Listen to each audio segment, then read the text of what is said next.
Students, good morning. Last लेक्चरला आपण mechanism of nucleophilic substitution reaction study करत होतो. त्याच्यामध्ये SN2 रिएक्शन मेकॅनिझम आपलं कंप्लीट झालंय. ओके, SN2 म्हणजे काय? बायमॉलिक्युलर न्यूक्लियोफिलिक सबस्टिट्यूशन रिएक्शन. ओके, त्यानंतर आज आपण SN1 रिएक्शन मेकॅनिझम स्टडी करणार. आता जसं आपण लास्ट लेक्चरला स्टेप बाय स्टेप आपण सगळी इन्फॉर्मेशन बघितले, मॉलिक्युलचं 3 डायमेन्शनल स्ट्रक्चर काढलेलं आहे, रिएक्टंटचा प्रोडक्ट कसा तयार झालाय आणि SN2 चा जो प्रोडक्ट मिळणार आहे तो कसा होता आपला 100% इन्व्हर्सन ऑफ कन्फिगरेशन, म्हणजे रिएक्टंटच्या बरोबर अपोजिट होता. तिथं आपण 100% इन्व्हर्सन ऑफ कन्फिगरेशन होत असेल तर ते काय होतं, फ्लिपिंग ऑफ अम्ब्रेला, म्हणून आपण त्याला काय म्हणत असतो, वार्डन इन्व्हर्जन. हे वार्डन या सायंटिस्टने स्टडी केलं म्हणून त्याला वार्डन इन्व्हर्जन असं म्हणतात. ओके, आता मग SN1 रिएक्शन मेकॅनिझम मध्ये बघा, सुरुवातीला याच्यामध्ये काय लिहिते बघा, मी इथे काय असणार आहे, here CS3 price CBr.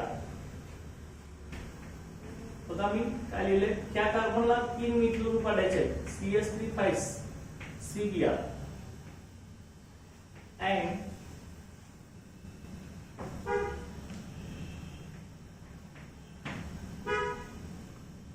OH minus are molecular. That आपण इथे KOH म्हणू, KOH are molecular. Molecularity म्हणजे काय? Number of molecules involved in chemical reaction, त्याला आपण मॉलिक्युलरिटी असं म्हणतो. 2 मॉलिक्युल इन्व्हॉल्व झाले तर बायमॉलिक्युलर reaction. Okay, KOH are molecularity but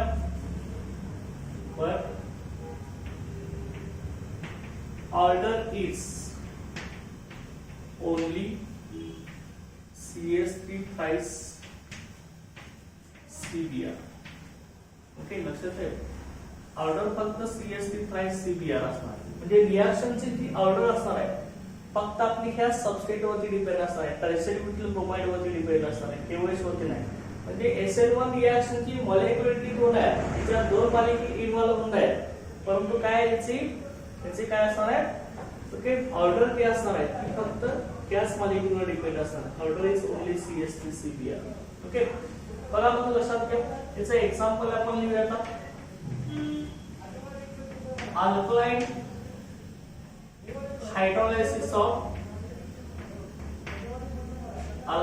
hydrolysis of tertiary butyl bromide. Alkaline hydrolysis of tertiary butyl bromide is example of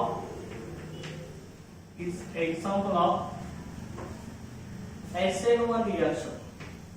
Is example of SN1 reaction.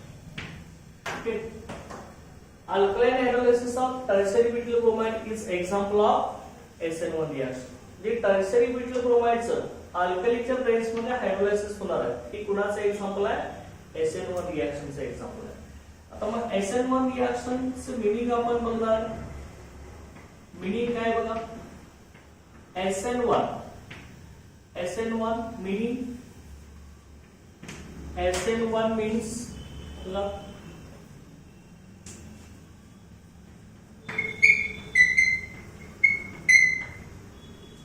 SN1 means SN1 कसा होणार बघा, S म्हणजे काय असणार, same S म्हणजे काय आपलं लास्टला जातं त्या पद्धतीने सबस्टिट्यूशन. N म्हणजे काय असणार,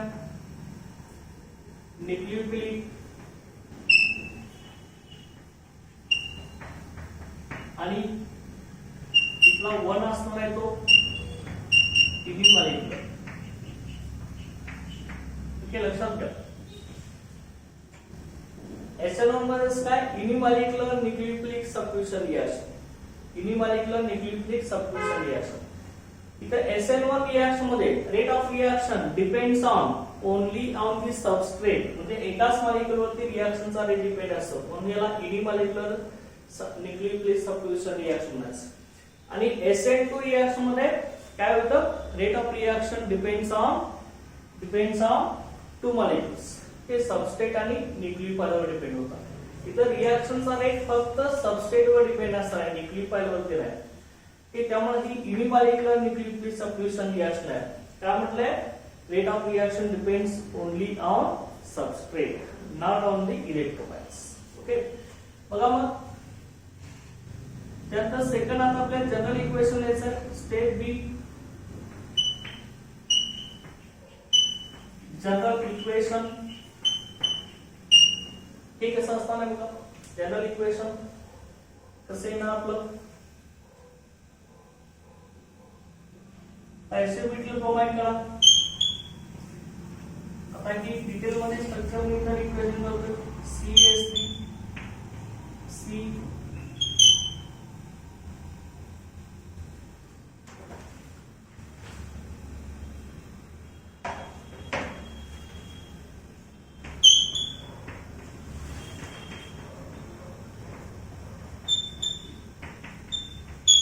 ओके. हा आपला काय टर्शियरी ब्युटिल ब्रोमाइड आहे. ब्रोमीनचा कार्बन अटॅच आहे तो दुसऱ्या 3 कार्बन अटॅच आहे, त्यामुळे हे लिंकेज आपलं टर्शियरी लिंकेज आहे. लक्षात घ्या, ब्रोमीन अटॅचला कार्बन दुसऱ्या 3 कार्बन अटॅच आहे, म्हणून याला आपण काय म्हणतो, टर्शियरी असं म्हणतो. हे आपण TERT रिप्रेझेंट करतो. टर्शियरी टोटल कार्बन 4 आहे, त्या कार्बनचा अल्किल ग्रुप ब्युटिल ग्रुप झाला, त्यामुळे हे काय झालं, टर्शियरी ब्युटिल. आणि इकडे ब्रोमीन आहे त्यामुळे काय ना ब्रोमाइड. नेम काय झालं याचं आपलं, टर्शियरी ब्युटिल ब्रोमाइड. ओके, आता ह्याची रिएक्शन आपल्याला कोणावर करायचं आहे, अल्कली बरोबर. अल्कली क्या, ॲक्वेस केव्हाच घ्यायचं, ही इम्पॉर्टंट आहे. अल्कोहोल घेतला तर इलिमिनेशन रिएक्शन, आपल्याला सबस्टिट्यूशन रिएक्शन करायचं आहे. हिटिंग करा, काय होईल बघा, इथला कार्बन ब्रोमीन बॉन्ड आपला ब्रेक होऊन जाईल आणि हा OH मायनस आणि इथं काय असणार आहे, K+ असणार आहे. हा OH मायनस ब्रोमीनला सबस्टिट्यूट करणार आहे. त्यावेळी काय मिळेल आपल्याला, CH3 C CH3 CH3 as it is. फक्त ब्रोमीन हा OH ना रिप्लेस होऊन जाईल. ते काय ना COH. आपला काय झाला, अल्कोहोल झाला. ओके, आणि हा ब्रोमीन आणि हा K, हा काय मिळेल, KBr. ओके, लक्षात आहे, हा काय ना KBr. याचं नेम काय, हा काय ना टर्शियरी ब्युटिल अल्कोहोल. OH म्हणजे अल्कोहोलचा फंक्शन ग्रुप आहे, त्यामुळे हे टर्शियरी ब्युटिल अल्कोहोल येतात. ओके, आता मग लक्षात घ्या, तुम्ही जर आयोनिक इक्वेशन जर घेतलं असेल त्यासाठी कसं आहे ना बघा, ionic form.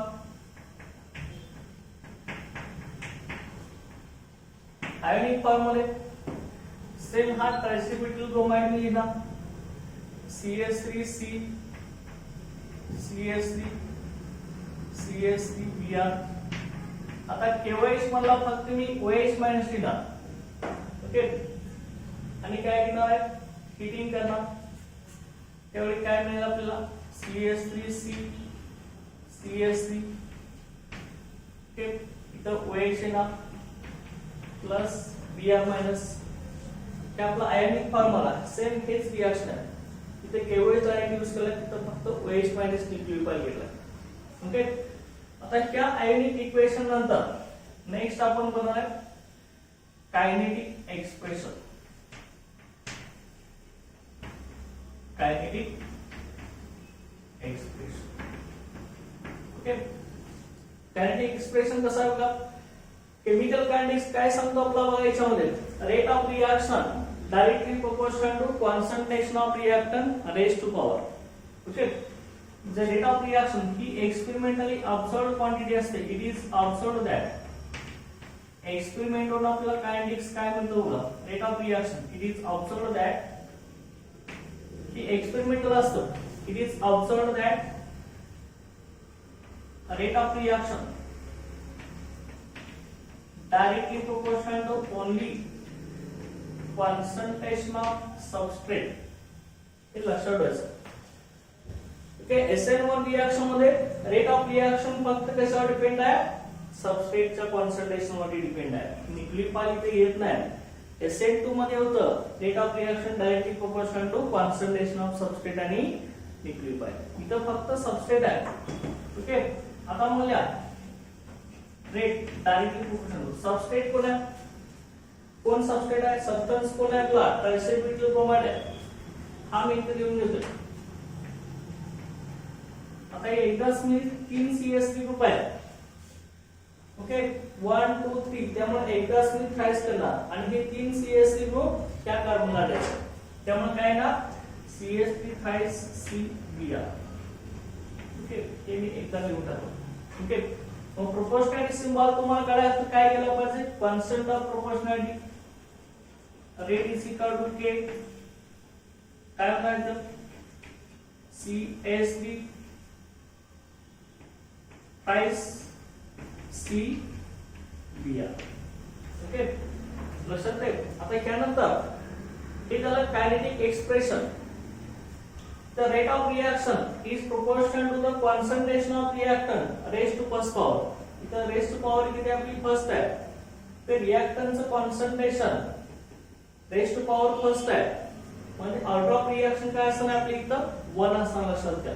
Order of reaction it is experimentally determined quantity that express the power of concentration term. Concentration टर्मची पॉवर म्हणजे ऑर्डर ऑफ रिएक्शन असते. आता ही कॉन्सन्ट्रेशन टर्म आहे टर्शियरी ब्यूटाइल ब्रोमाइड, त्याची पॉवर किती आहे 1 आहे ना. त्याची जेवढी पॉवर तेवढी ऑर्डर, जे ऑर्डर काय असणार आपली 1 असणार आहे. म्हणजे ही काय असणार आपली फर्स्ट ऑर्डर रिएक्शन. लक्षात ठेवा सर, आपली SN1 रिएक्शन कुठली आहे, फर्स्ट ऑर्डर आहे आणि SN2 काय होती सेकंड ऑर्डर रिएक्शन. ओके, लक्षात ठेवा सर. ओके, तर त्यानंतर नेक्स्ट आता आपण याचं मेकॅनिझम स्टडी करणार आहे. कसं मेकॅनिझम येणार आहे आपल्याला हे बघायचं आहे. हे सगळं तुम्ही स्टेप बाय स्टेप लिहून घ्यायचं, लक्षात घ्या, व्यवस्थित करायचं आहे. एक तर SN2 किंवा SN1 हे 100% विचारलं जातं. हे असं तुम्हाला मी सांगितलं आहे. क्वेश्चन कसा आहे तो बघा. Explain the alkaline hydrolysis of tertiary butyl bromide. म्हणजे तुम्हाला लक्षात आलं पाहिजे हे काय SN1 रिएक्शन मेकॅनिझम आहे. किंवा right the SN1 reaction mechanism with suitable example. तर हे एक्झाम्पल द्यायचं. ओके, आणि SN2 मध्ये कसं असेल, explain the alkaline hydrolysis of methyl bromide. Methyl bromide म्हटलं की SN2, टर्शियरी ब्यूटाइल ब्रोमाइड म्हटलं की SN1. किंवा explain the SN2 mechanism with suitable example. तर मिथिल ब्रोमाइडचे एक्झाम्पल देऊन ते मेकॅनिझम द्यायचं. ओके, लक्षात बघा. मग आता ही 3 स्टेप आपले हँडल झाले. पुढचा स्टेप आता मी आता लिहिणार आहे. नेक्स्ट आपलं मेकॅनिझम असणार आहे याच्यामध्ये. ते कसं असणार आहे बघा.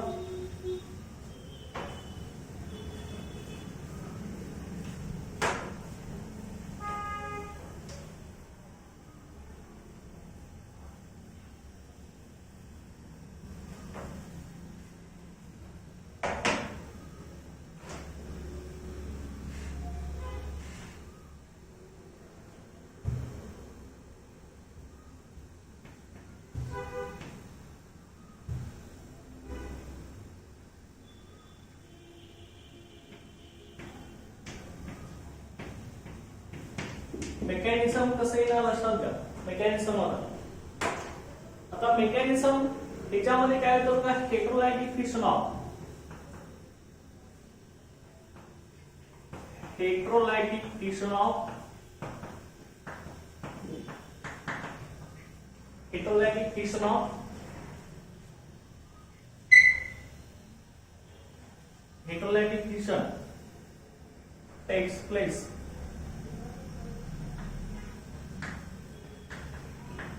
in SN1 reaction. SN1 reaction मध्ये आपलं हेटेरोलायटिक फिशन होत असतं. हेटेरोलायटिक फिशन म्हणजे काय, दोन एटम मध्ये जो बॉन्ड ब्रेक होत आहे तो बॉन्ड ब्रेक केल्यानंतर आपल्याला दोन इक्वल पार्ट मिळत नाही, त्याला आपण काय म्हणणार आहे, हेटेरोलायटिक फिशन. ओके, म्हणजे आपण इथं आता कार्बन ब्रोमीन बॉन्ड ब्रेक करणार आहे. कार्बन ब्रोमीन बॉन्ड ब्रेक केल्यानंतर आपल्याला दोन इक्वल पार्ट आपल्याला मिळणार नाही. त्याला आपण काय म्हणणार आहे, हेटेरोलायटिक फिशन असं म्हणणार आहे. लक्षात घ्या मग ती कसं असणार आहे heterolytic fission. It is two step reaction. हे दोन स्टेप मध्ये ही रिएक्शन आहे आपली. SN2 आपली वन स्टेप रिएक्शन होती, simultaneous bond breaking bond forming. तर टू स्टेप आहे. एका स्टेप मध्ये आता पहिल्या स्टेप मध्ये बॉन्ड काय म्हणतात, ब्रेक म्हणतात, आणि सेकंड स्टेप मध्ये बॉन्ड फॉर्म होतात. It is a two step reaction. ते आता टू स्टेप रिएक्शन मध्ये आपलं कसं असणार आहे बघा. It is a two step reaction. पहिली स्टेप आपण आता इथे घेऊया त्याच्यामध्ये फर्स्ट स्टेप. ओके, पहिली स्टेप आपली काय असेल बघा. फर्स्ट स्टेप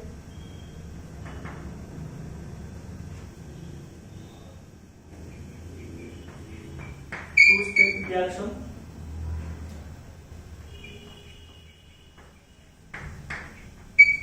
पहिली स्टेप आहे बघा फॉर्मेशन ऑफ कार्बोकॅटायन. पहिल्या स्टेप मध्ये कार्बोकॅटायनचं फॉर्मेशन आपलं होत असणार आहे. कसं कार्बोकॅटायन तयार होते लक्षात घ्या. कार्बोकॅटायनचं फॉर्मेशन बघा टर्शियरी ब्रोमाइड आपण आता लिहून घेणार आहे. Okay, tertiary bromide. आता हाच टर्शियरी ब्रोमाइड आता मी 3 डायमेन्शन मध्ये लिहिणार आहे. लक्षात घ्या 3 डायमेन्शन 3D मध्ये. ओके, तसं ना बघा CSC इथे कार्बन सेंटरला, इथं CSC, इथं Br असेल.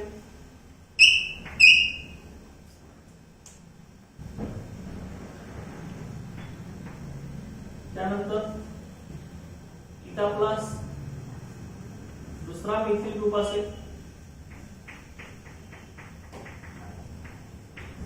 Okay, CSC. त्यानंतर इथं आपला एक CSC असेल. डॅश डॅश लाईन मी काढतो इथे. ओके, आता ही दोन बॉन्ड कसे आहेत आपले on the plane of paper. हा above the plane of paper आणि हा कसा आहे डॅश डॅश लाईन ना behind the plane of paper. Okay, आता इथं कार्बन ब्रोमिन बॉन्ड कसा आहे आपला बघा लक्षात घ्यायच्या मध्ये. कार्बन ब्रोमिन बॉन्ड हा हायली पोलर आहे. कार्बन वरती पार्शियल पॉझिटिव्ह चार्ज, त्या ब्रोमोन वरती काय असणार आहे पार्शियल निगेटिव्ह चार्ज आहे. ओके, आता मग इथे मी काय लिहितो लक्षात घ्या. फॉर्मेशन ऑफ कार्बोकॅटायन्स मध्ये ह्या स्टेप मध्ये काय लिहिणार आहे बघा लक्षात घ्या.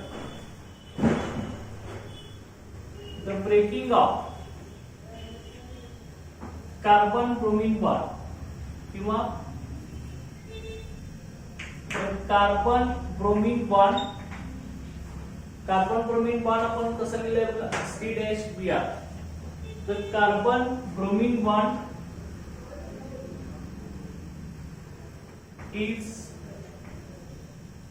the carbon bromine bond is polar. हा आपला पोलर आहे. का पोलर आहे बघा due two plus I effect of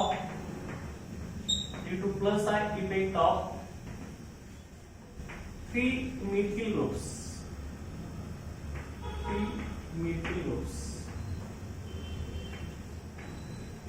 Okay, the carbon bromine bond is polar. कशामुळे पोलर आहे due to plus I effect of 3 methyl groups and minus I effect of bromine atom. Minus I effect of bromine atom. Okay, minus effect of bromine atom. The CBr bond, carbon bromine bond, breaks to form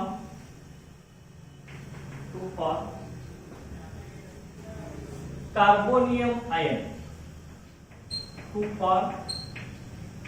carbonium ion, त्यालाच आपण काय म्हणतो carbonium आयनला carbocation.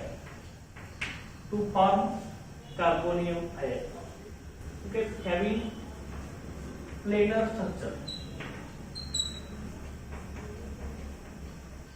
Okay, having planar structure. हे लक्षात असतं. बघा formation of कार्बोनाइड मध्ये कार्बन ब्रोमीन बॉन्ड कसा आहे आपला हायली पोलर आहे. पोलर आहे म्हणजे चार्ज सेपरेट करत असतो. का हायली पोलर आहे याचं रिझन सांगितलंय. प्लस आहे effect of 3 methyl groups. 3 methyl groups इथं आलेले आहेत या कार्बनला 1 2 3 3 मिथिल ग्रुप्स. मिथिल ग्रुप म्हणजे अल्किल ग्रुप आहे. अल्किल ग्रुप आपले कसे असतात इलेक्ट्रॉन डोनेटिंग असतात, इलेक्ट्रॉन देणारे असतात. त्यामुळे ते पॉझिटिव्ह इंडक्टिव्ह इफेक्ट दाखवतात. प्लस इफेक्ट म्हणजे काय पॉझिटिव्ह इंडक्टिव्ह इफेक्ट. ओके, हे आपलं जनरल ऑर्गॅनिक केमिस्ट्री लास्ट इयरला तुमचं झालेलं आहे. ओके, प्लस इफेक्ट म्हणजे पॉझिटिव्ह इंडक्टिव्ह इफेक्ट देत असतात हे 3 alkyl groups. Positive inductive effect देत असल्यामुळे हे ह्या कार्बनला इलेक्ट्रॉन देत असतात. त्यामुळे कार्बनची इलेक्ट्रॉन डेन्सिटी इन्क्रीज होत असते. आणि त्याच वेळी ब्रोमीनचा मायनस चा इफेक्ट असतो. मायनस चा इफेक्ट म्हणजे काय ब्रोमीन इलेक्ट्रॉन विड्रॉ करून घेत असतो, काढून घेत असतो. त्यामुळे ब्रोमीनचा इलेक्ट्रॉन विड्रॉइंग इंडक्टिव्ह इफेक्ट असतो लक्षात. ते मायनस चा इफेक्ट म्हणजे कुठला electron withdrawing inductive effect. Okay, एकाच वेळी 3 मिथिल ग्रुपचा इलेक्ट्रॉन डोनेटिंग इंडक्टिव्ह इफेक्ट म्हणजे प्लस चा इफेक्ट असतो. आणि त्याच वेळी ब्रोमीनचा इलेक्ट्रॉन विड्रॉइंग इंडक्टिव्ह इफेक्ट असतो म्हणजे मायनस चा इफेक्ट असतो. ओके, त्यामुळे कार्बन ब्रोमीन बॉन्ड कसा आपला हायली पोलर आहे. ओके, पोलर बॉन्ड आहे. त्यामुळे कार्बन ब्रोमीन बॉन्ड आपला ब्रेक होत आहे. ब्रेकिंग कसं होत आहे हेटेरोलायटिक फिशन. इथून आपला हा बॉन्ड ब्रेक होत आहे. ब्रेक झाल्यावरती 2 इक्वल पार्ट आपल्याला मिळत नाहीत. हा ब्रोमीन एक मिळतो आणि हा कार्बनला 3 CH3 ग्रुप असलेला एक ग्रुप मिळत असतो. त्यामुळे हेटेरोलायटिक फिशन होत असतं. ब्रेक झाल्यावरती 2 इक्वल पार्ट मिळत नाहीत. इथला कार्बन ब्रोमीन बॉन्ड ब्रेक होणार असा आणि त्यावेळी आपल्याला काय मिळणार आहे कार्बोनियम आयन. त्यालाच आपण काय म्हणतो कार्बोनाइड आयन. आणि त्याचं स्ट्रक्चर कसं असतं ज्योमेट्री कसं असते प्लेनर असते. ओके, असं असते. आता बघा मग कसं होणार आहे. आता ही बॉन्ड ब्रेकिंग ची जी स्टेप आहे ही आपली स्लो स्टेप आहे लक्षात घ्या. ओके, आता मी परत लिहितोय it is a slow step. Slow step म्हणजे सी आरडीएस असते. आरडीएस म्हणजे काय म्हणलेलं आपण आरडीएस म्हणजे काय rate determining step. Rate determining step. Rate determining step. Rate determining step म्हणजे काय slowest step of the reaction that determines rate of reaction. त्याला आपण काय म्हणत असतो आरडीएस असं म्हणत असतो. ओके, लक्षात ठेवायचं slow step RDS rate determining step असते लक्षात. कसं होणार बघा इथं आता त्यामध्ये लक्षात घ्या हा आपला इथला कार्बन ब्रोमीन बॉन्ड ब्रेक होणार. इथं आपल्याला CH3 मिळेल. कसं येतं बघा हे आता इथं Br minus as it is हा बाहेर पडणार आहे. ओके, इथं काय येणार आहे CH3. इथे मिळणार आहे CH3. ओके, इथं ऍज इट इज CH3 राहणार आणि ह्या कार्बन वरती पॉझिटिव्ह चार्ज येणार. अशा 3 स्ट्रक्चर मिळणार आपल्याला इथे लक्षात घ्या. आता कार्बन वरती जर पॉझिटिव्ह चार्ज जर असेल कार्बन वरती पॉझिटिव्ह चार्ज असेल तर आपण काय म्हणतो कार्बोनाइड किंवा कार्बोनियम आहे. हा आपला कार्बोनाइड तयार झाला. हा काय मिळाला आपला कार्बोनाइड इथे मिळालेला लक्षात घ्या पहिल्या स्टेप मध्ये. फॉर्मेशन ऑफ कार्बोनाइड आपली फर्स्ट स्टेप आहे. ती slow step rate determining step आहे. आता कार्बोनाइडचं फॉर्मेशन झालं तर सेकंड जी आपली स्टेप आहे तिच्यामध्ये ती कुठली आहे बघा लक्षात घ्या. सेकंड स्टेप जी असणार आहे ती आपली त्यामध्ये attack of nucleophile. Second step 2 step मध्ये रिएक्शन आहे. पहिल्या स्टेप मध्ये कार्बोनाइड, दुसऱ्या स्टेप मध्ये काय बघा अटॅक ऑफ न्यूक्लियोफाइल. न्यूक्लियोफाइलचा अटॅक कोणत्या याच्यामध्ये आता आता लक्षात घ्या प्लेनर कार्बोनाइड the OH minus nucleophile तर OH मायनस न्यूक्लियोफाइल, तर OH minus nucleophile attacks on carbonium ion. Carbonium ion त्याला काय म्हणतो आपण, कार्बोगॅडायन संबंध असतो. attacks on carbonium ion to form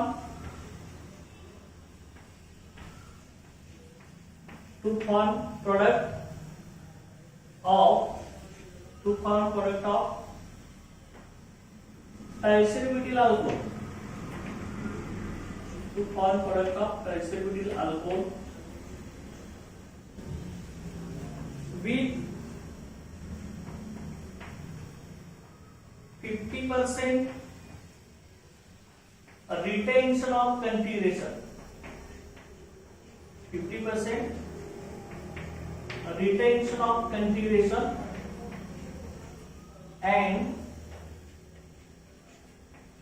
50% inversion of configuration,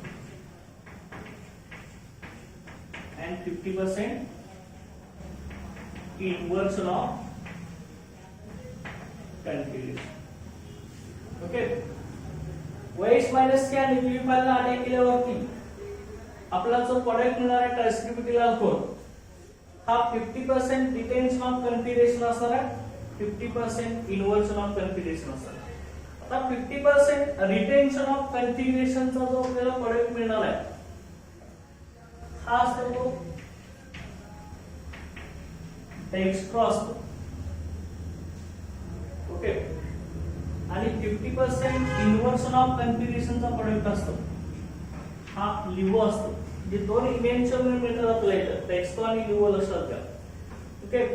म्हणजे 50% टर्शियरी ब्युटिल अल्कोहोलचे मॉलिक्यूल रिटेन्शन ऑफ कन्फिगरेशन म्हणजे ऍज इट इज जसे बॉन्ड आहे रिएक्टंट मधले त्याच पद्धतीने तिथे तयार होतात. आणि 50% आपले टर्शियरी ब्युटिल अल्कोहोलचे मॉलिक्यूल रिव्हर्स दाखवतात म्हणजे SN1 रिएक्शन सारखं इन्व्हर्सन ऑफ कन्फिगरेशन 50% दाखवतात, फ्लिपिंग होत असतं. ते 50% असतं लक्षात घ्या. ओके. म्हणजे तिथं काय होत असतं, रॅसिमायझेशन होत असतं. ते डेक्स्ट्रो आणि लिव्हो या दोघांचे इक्वल क्वांटिटी मध्ये जर आपल्याला मिक्सर मिळत असेल तर त्याला आपण काय म्हणत असतो, रॅसिमिक मिक्सर. आणि त्या कन्सेप्टला रॅसिमायझेशन आपण म्हणतो. लक्षात का, हे आपण बघितलं होतं. डेक्स्ट्रो आणि लिव्हो इक्वल क्वांटिटी मध्ये मिळत असेल तर त्यावेळी रॅसिमिक मिक्सर तयार होतं आणि त्या प्रॉपर्टीला आपण काय म्हणतो, रॅसिमायझेशन. ओके. लक्षात. आता मग बघा अटॅक ऑफ न्यूक्लियोफाइल आपला कसा होणार आहे. आता कार्बोगॅडायनची स्टेप आपली इथं झालेली आहे. हे आता कसं होणार अटॅक ऑफ न्यूक्लियोफाइल. ही आपली किती स्टेप आहे, ही आपली फास्ट स्टेप आहे. It is fast step. Okay. आता ही फास्ट स्टेप आहे. कसं होणार बघा लक्षात घ्या. याच्यामध्ये लक्षात घ्या.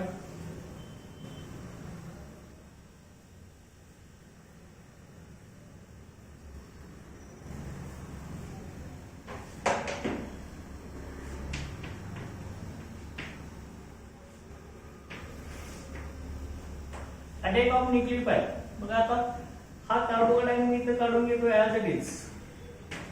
CH3 हा इथं CH3 इथं CH3 आहे.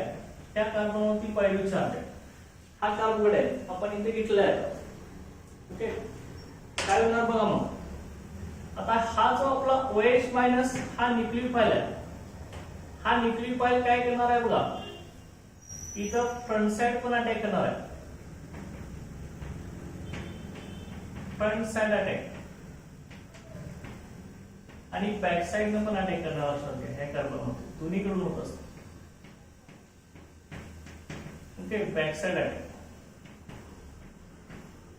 बॅक साइड आणि फ्रंट साइड दोन्ही साइडने अटॅक होत असं लक्षात घ्या ह्या कार्बोगॅडायन्सवर. हे दोन्हीकडून 50% आपला अटॅक होत असतो. त्यामुळे इथं प्रोडक्ट मिळणार आहे तो 50% retention of configuration, 50% inversion of configuration. मग तुम्ही म्हणणार की दोन्ही साइडने इथं अटॅक कसा होतो. तर कार्बोगॅडायनचं स्ट्रक्चर आपलं कसं आहे, प्लेनर स्ट्रक्चर आहे. त्यामुळे इथे क्राउडिंग होऊ शकत नाही. त्यामुळे दोन्ही साइडला न्यूक्लियोफाइलचा अटॅक होऊ शकतो. लक्षात घ्या. OH मायनस या न्यूक्लियोफाइलचा बॅक साइड आणि फ्रंट साइड अटॅक दोन्ही सुद्धा पॉसिबल आहे. लक्षात घ्या. तसं SN2 मध्ये नव्हतं. SN2 मध्ये simultaneous bond breaking bond forming होत असल्यामुळे ब्रोमीन ज्या साइडला आहे त्याच्या अपोजिट साइडला आपण अटॅक करत होतो, म्हणजे बॅक साइडला फक्त अटॅक होत होता. लक्षात घ्या. इथं कार्बोकॅटायन काय होता, इंटरमिडिएट कार्बोकॅटायन. इथे इंटरमिडिएट हा कार्बोकॅटायन आहे, त्यामुळे फ्रंट साइड अटॅक आणि बॅक साइड अटॅक दोन्ही सुद्धा 50-50% पॉसिबल आहे.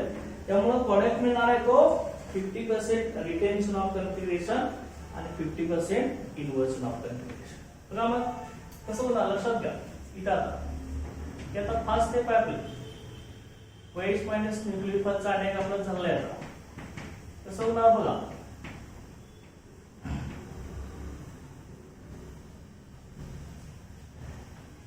प्रोडक्ट आपल्याला कसे मिळणार लक्षात घ्या. आता 3 डायमेन्शन मध्ये आपल्याला इथे रिप्रेझेंट करायचं आहे. पहिला आता मी दाखवतोय 50% रिटेन्शन ऑफ कॉन्फिगरेशनचा.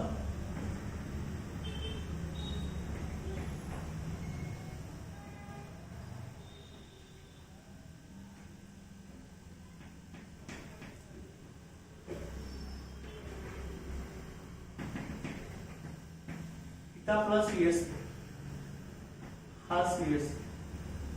ओके. हा 50% रिटेन्शन ऑफ कॉन्फिगरेशन काय असणार आहे. जसे नॉर्मल बॉन्ड्स आपले होते त्या साइडला तिकडे नॉर्मल बॉन्ड तयार झाले. राइट हँड साइडला नॉर्मल बॉन्ड्स आहेत, इथं पण राइट हँड साइडला, तिथं पण राइट हँड साइडला. ओके. आणि बेस आणि डॅश पण ऍज आहे. त्यामुळे हे काय आपलं ते काय 50% रिटेन्शन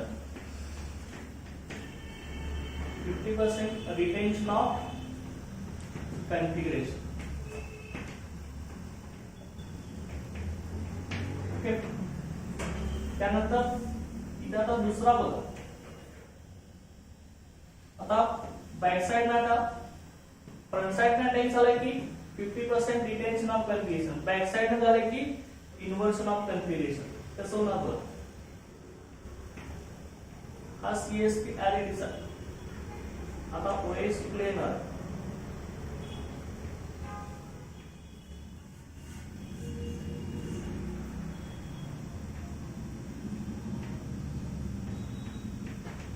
ही आपली बेस लाईन, इथं CS आहे आणि ही डॅश बेस लाईन.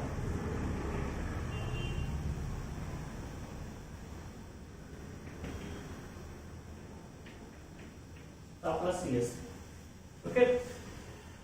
हा पॉइंट याच्या बरोबर उलटा आहे. कसा आहे बघा. इथं normal bond right hand side आहे, इकडे नॉर्मल बॉन्ड कुठल्या साइडला आले, लेफ्ट हँड साइडला आले. म्हणजे उलट झालं की नाही, फ्लिपिंग झाल्यासारखं. त्याला इन्व्हर्सन ऑफ कॉन्फिगरेशन म्हणणार आपण. बरोबर उलट झालंय. ते काय असणार आहे 50% inversion of configuration. Okay. 50% inversion of configuration. Inversion of कॉन्फिगरेशनचा प्रोडक्ट कसा असतो आपला लिव्हो असतो. हा लिव्हो प्रोडक्ट आहे.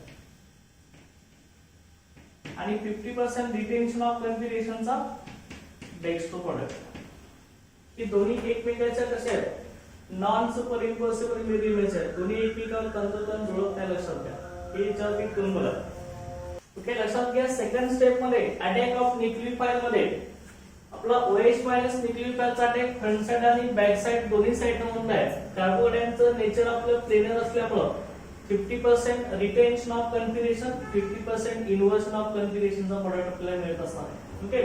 आता हे दोन्ही मिरर इमेज एकमेकांवरती तंतोतंत जुळत नाही. हा डेक्स्ट्रो प्रोडक्ट तयार होतो. रिटेन्शन ऑफ कॉन्फिगरेशनचा डेक्स्ट्रो प्रोडक्ट, इन्व्हर्सन ऑफ कॉन्फिगरेशनचा लिव्हो प्रोडक्ट. हे लक्षात ठेवायचं. ओके. लक्षात ठेवायचं.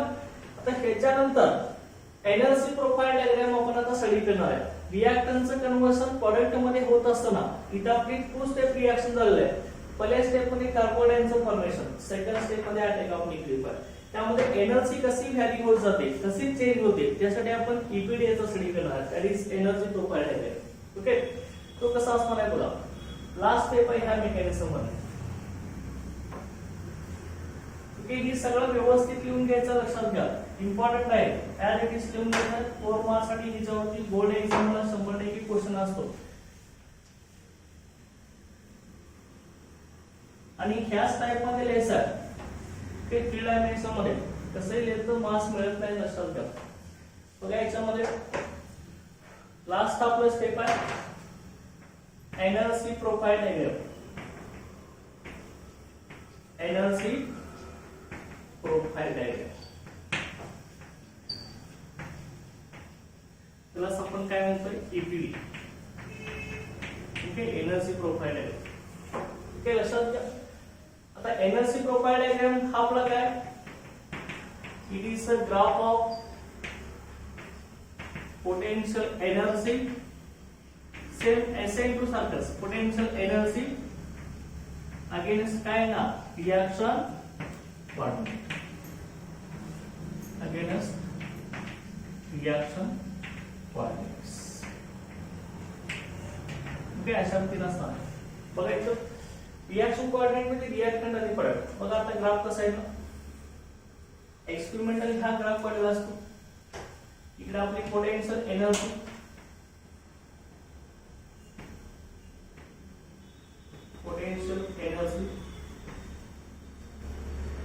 अगेन्स्ट द रिएक्शन कोऑर्डिनेट्स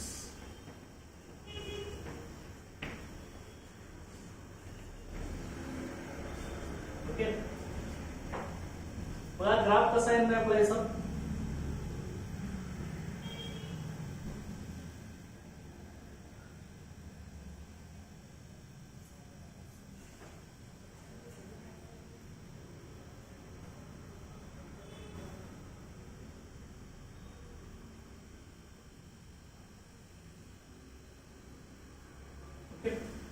अशा पद्धतीने आपल्याला एनर्जी प्रोफाइल डायग्रामचा कर्व मिळतो लक्षात इथं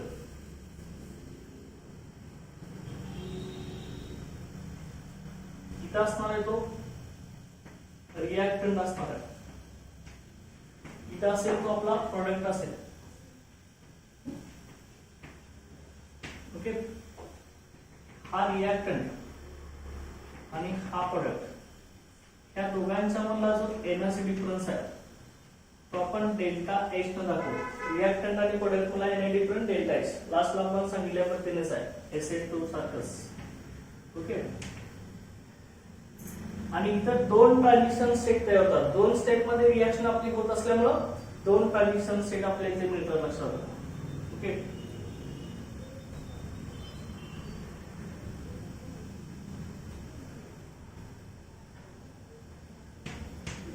TS1 इथं आपली TS2 असणार आहे ओके लक्षात येईल आणि रिएक्टंट आणि ट्रान्झिशन स्टेट फर्स्ट या दोघांच्या मधला जो एनर्जी डिफरन्स आहे त्याला आपण डेल्टा E1 असं म्हणतो आणि इथं आपला जो आहे इंटरमिडिएट कार्बोडायन तयार होतो तर कार्बोडायन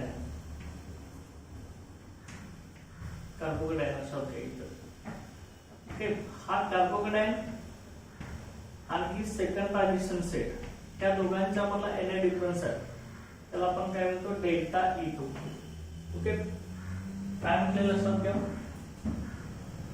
डेल्टा E म्हणजेच काय आपली डेल्टा E म्हणजेच काय म्हणलं होतं आपण एनर्जी ऑफ ऍक्टिव्हेशन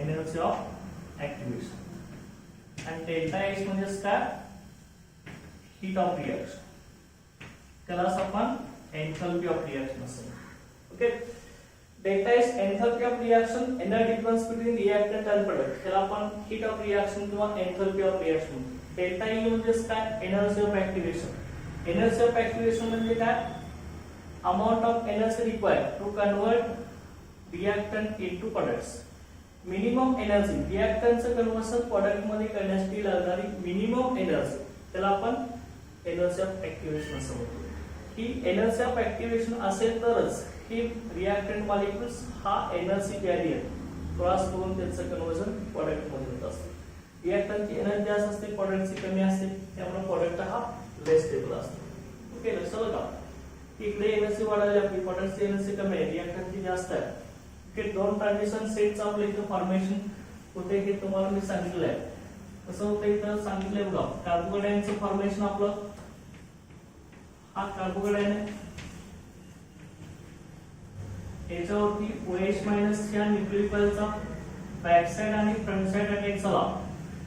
ओके, तर आपल्या इथं ट्रान्झिशन सेट इथं आपली कुठली मिळते,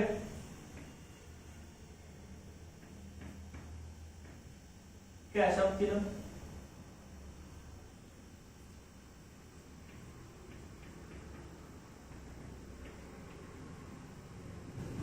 पहिली आपली ट्रान्झिशन स्टेट पहिली आपल्या लक्षात कार्बोकॅटायन फॉर्म होण्याची फर्स्ट ट्रान्झिशन स्टेट मध्ये, आणि दुसऱ्या ट्रान्झिशन स्टेट मध्ये इथं आपला कार्बन OH बॉन्ड फॉर्म होईल की 50% रिटेन्शन होत असतं, रिटेन्शन ऑफ कॉन्फिगरेशन होत असतं. आणि ही जी असणार आहे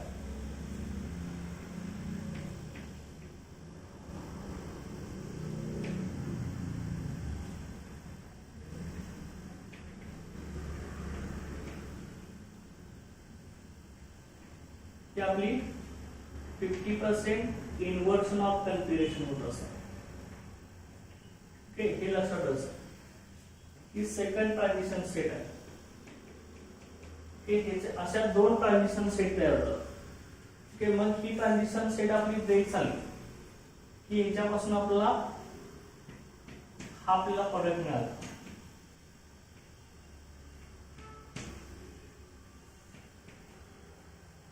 अशा पद्धतीने, आणि ही ट्रान्झिशन स्टेट आपली ब्रेक झाली की आपल्याला एकदा अशा पद्धतीने आपल्या इथं हा सेकंड प्रोडक्ट मिळाला. ओके, लक्षात घ्या की अशा पद्धतीने आपलं हे एनर्जी प्रोफाइल डायग्राम आहे कुणासाठी, SN1 रिएक्शन मेकॅनिझम साठी. ठीक आहे, व्यवस्थित डिटेल मध्ये स्टडी करायचं आणि हे ओके तुम्ही एक्झामला लिहायचं की इथं आपलं SN1 रिएक्शन इथं कंप्लीट झालंय. Okay, thank you.